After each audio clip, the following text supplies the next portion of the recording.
Frédéric Lega, bonjour. Bonjour.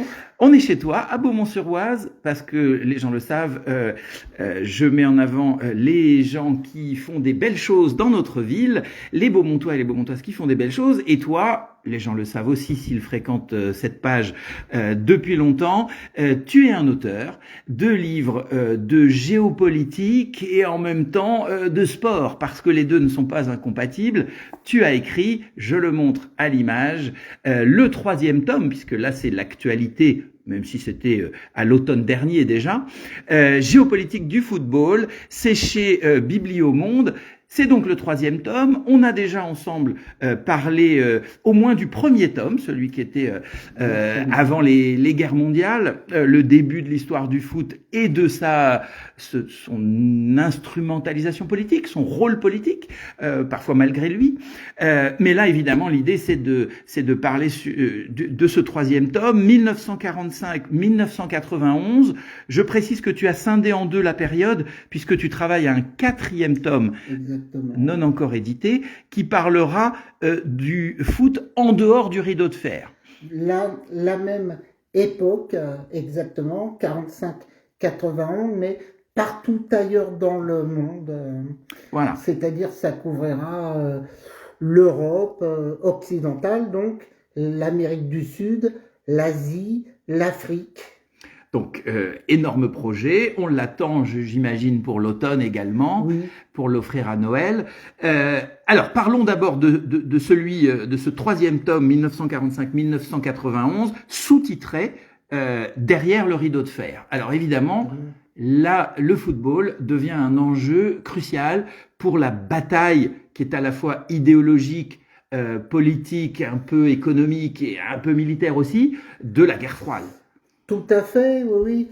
On joue au foot alors qu'on se déteste entre le bloc occidental et le bloc oriental, les pays de l'Est. Mais c'est justement ça qui est intéressant, c'est que on se déteste, c'est une guerre froide, et pourtant le football fait exception à cette guerre froide.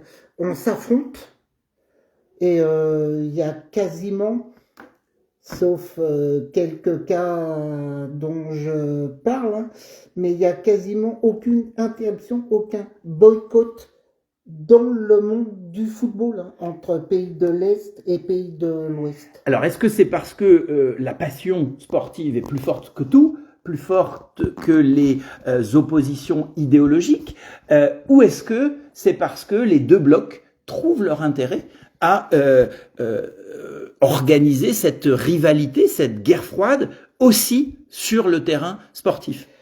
Alors bon, je te cache pas que parfois il existe des boycotts. L'Espagne de Franco qui refuse d'affronter l'URSS à l'Euro 60, qui se fait même disqualifier pour ça. L'Albanie, bon, qui boycotte assez souvent même les coupes d'Europe. Bon, eux, c'est spécifique. Ils sont fâchés avec à peu près tout le monde. L'Albanie. Oui, même avec le bloc soviétique. Oui, tout à fait. C'est Enver Hoxha ou Hoxha. Tout à fait, tout à fait. Donc eux, c'est particulier. En tout cas, comme je le dirai dans mon prochain ouvrage, donc qui sort en octobre, en ce qui concerne les coupes européennes, ce qui est fou, c'est que depuis 1956, donc la création des coupes européennes, il n'existera aucun incident, aucun boycott entre les pays de l'Est et les pays de l'Ouest, et ce dès la première édition. Et c'était pas gagné parce que dès la première édition, le Real de Madrid, l'Espagne, c'est sous Franco, qui n'a aucune relation avec les pays de l'Est, les pays socialistes. Dès la première édition, le Real de Madrid affronte le Partizan Belgrade. Et voilà. Et ça finit pas en tout se bagarre? Très très bien. Ah oui. Tout se passe très très bien. Mais alors, est-ce que c'est la passion Yougoslaves, sportive qui l'emporte oh, c'est encore plus que ça. ou est-ce qu'on est je plus pense. vicieux Non, non, non, non, non, non. Ce qui est remarquable, c'est qu'il n'y a aucun vice là-dedans. C'est qu'on essaye de faire en sorte que ces coupes européennes se déroulent bien. Alors, ça veut dire que les pays de l'Est renoncent à l'objectif de transformer, les pays de l'Est et les pays de l'Ouest, renoncent à l'objectif de transformer le sport en événement politique qui témoignerait de leur supériorité, de la supériorité du modèle soit occidental, soit oriental. Qu'est-ce qui peut expliquer? Parce qu'on était quand même à couteau tiré dans tous les domaines. La conquête spatiale n'était pas que de la passion scientifique. Non, c'était bien.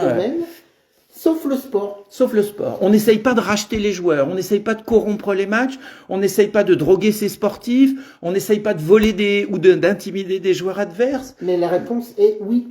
Sauf que. Ah, on le fait un peu quand même. Sauf que tu me parles de trucage, etc. Les matchs sont truqués, mais derrière le rideau de fer. D'accord. Pas côté occidental.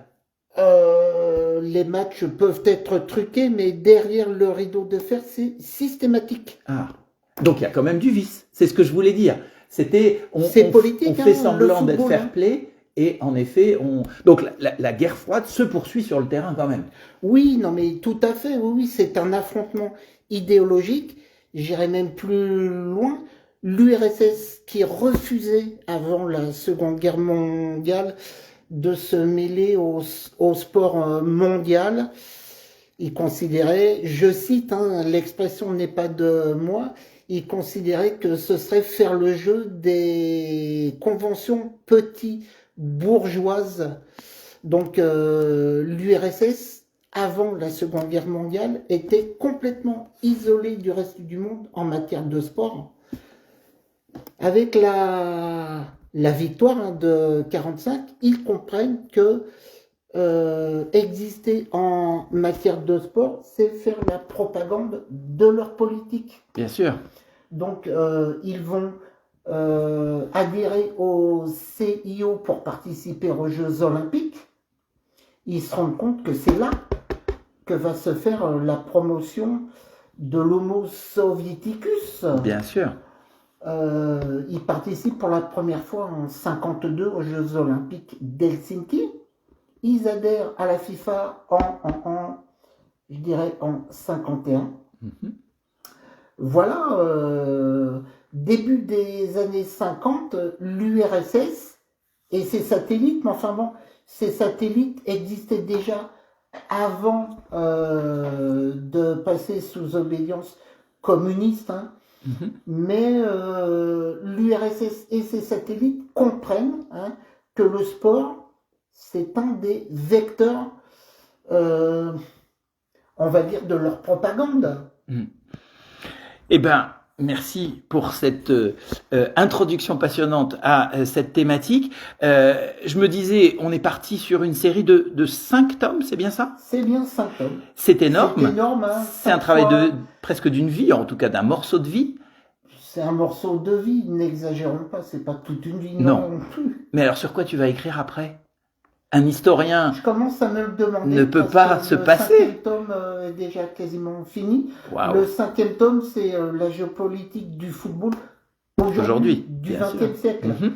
Mm-hmm. Même si je considère que le XXe siècle commence en 91, à la chute du mur de Berlin. Mm-hmm.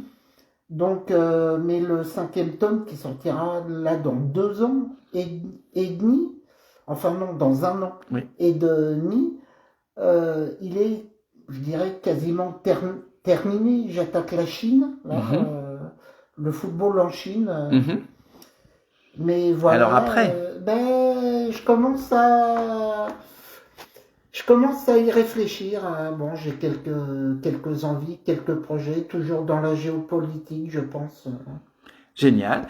Eh bien, Frédéric Lega, grand merci. On retrouve ton livre Géopolitique du football, hop, je le mets là, 1945-1991, c'est donc le troisième tome. Moi, je vous recommande chaudement le deuxième tome parce que on découvre, je vous en ai déjà parlé, mais tout le monde n'a peut-être pas vu le précédent moment avec Frédéric, parle notamment de la Deuxième Guerre mondiale. J'ai découvert des choses incroyables sur la place qu'a tenue le football en pleine guerre, jusque dans les camps de concentration. C'est terrifiant, passionnant, très fouillé. Donc bravo pour ce boulot. J'ai hâte de lire le troisième tome. Je vous le recommande. Et puis à très vite pour le quatrième tome. Pour le quatrième tome, dès le mois d'octobre cette année. Merci Frédéric. Merci beaucoup.